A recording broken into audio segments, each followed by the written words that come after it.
back to the book. First Sergeant Kammer had taken the initial contingent of shooters in 1st Company to a forest several kilometers from Yosifov. The trucks halted on a dirt road that ran along the edge at a point where a pathway led into the woods. The men climbed down from their trucks and waited. When the first truckload of 35 to 40 Jews arrived, an equal number of policemen came forward and, face to face, were paired off with their victims. Led by Kammer, the policemen and Jews marched down the forest path.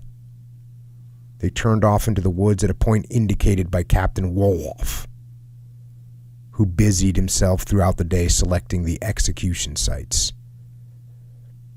Kammer then ordered the Jews to lie down in a row. The policemen stepped up behind them, placed their bayonets on the backbone above the shoulder blade as instructed earlier, and on Kammer's command, fired in unison.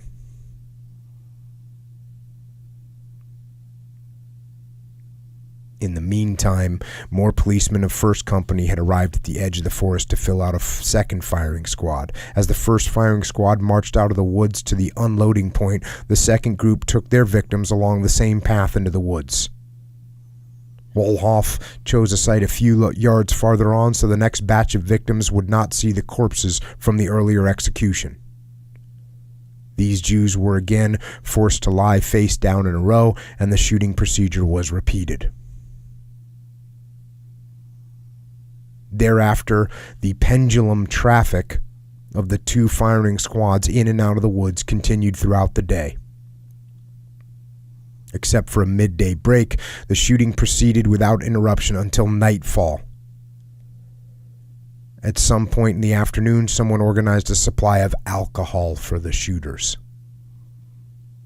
By the end of the day, of nearly continuous shooting, the men had completely lost track of how many Jews they had each killed. In the words of one policeman, it was, in any case, a great number.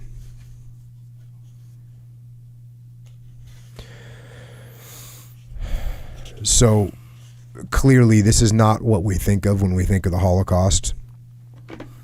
Men being paired off with their victims to take out in the woods and shot in the back of the head.